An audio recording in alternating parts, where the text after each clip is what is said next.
We have a project plan, and each stage has a start date, number of days the stage will take to complete, and end date.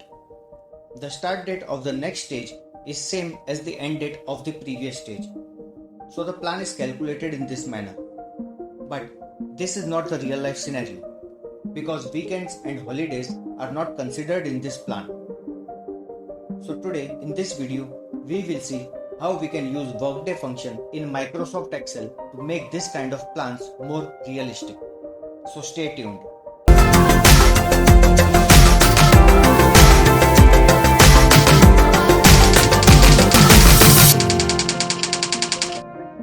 Hi, I am your tutor and welcome to my channel Learn in 5 minutes. So let's start. If we are looking to exclude the weekends or weekends along with holidays, we just can't add or subtract dates with numbers. There is a dedicated function in Excel, Workday, which we need to use here in order to make this plan more realistic. But before we use this function, let us understand the arguments which needs to be fed to the Workday function. The first argument is start date. This is the date in which we need to add or subtract days. Second is days.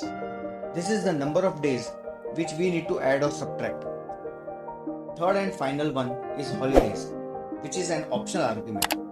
Here we can feed the list of holiday dates which we want our function to exclude while calculating. So let's use this function now. Instead of replacing the existing data, what we will do here is that we will create a second set of the same data just beside our existing one. So when we are done calculating with our workday function, we can compare the results. So our start date is 1st of January here, days is 17, and holidays is our list of holidays in this sheet from A2 till A19. We'll just freeze our holiday range here so that when we copy paste this formula, our holiday range is not disturbed. And our end date is 27th of January. So the difference between both our results is 9 days, which means weekends and holidays between 1st till 27th January should be 9. The workday formula considers Saturdays and Sundays to be weekends. But in case this is different in your region, then there is another similar function which we will see in a while. Let us check the number of weekends and holidays between our start date and end date in the calendar. So the count says 9, which means the calculation is perfect. Now let us fill rest of the cells with the same formula. So after excluding the holidays and weekends, our project will get complete on 28th of September. When compared to our original calculation, the difference in days is 89, which means weekends and holidays between 1st of January till 28th of September should be 89. Let us check this in our calendar. Even our count says 89. That means our project plan calculation is perfect. In this example, we have only calculated the future date from the starting date. But in case if we want to calculate the past date, then our number of days should be simply negative in this manner. The workday function by default uses Saturdays and Sundays as weekends. But if our region's weekend is different from this, then we need to use workday international function. We have already seen the arguments needed by workday function. In addition to the arguments of the workday function, workday international function needs one more optional argument, and that is weekend.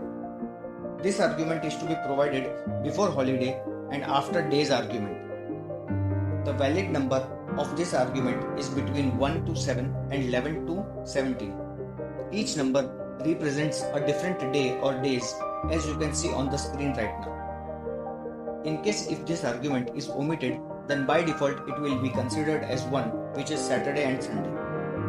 If our region has only Sunday as weekend, then our weekend number will be 11. Let's get our positive number back and check how our plan shapes up if our weekend is only Sunday. We will just add .intl in our function name and insert weekend number 11 after day and before holiday range argument. And the difference in days is 3, which earlier was 9. Let us copy paste this formula in rest of the cells. The difference in days now is 41 and our project ends on 11th of August. I hope you got the hang of how and when to use Workday and Workday International function. In case if you have any query on this, do write it in the comment box below and I will try to answer them. So that's all in this video. If you found this video useful, please like and share with your friends. And if you have not subscribed to this channel, do it right now and press the bell icon besides the subscribe button so that you don't miss on any new videos that I upload. Thanks for watching.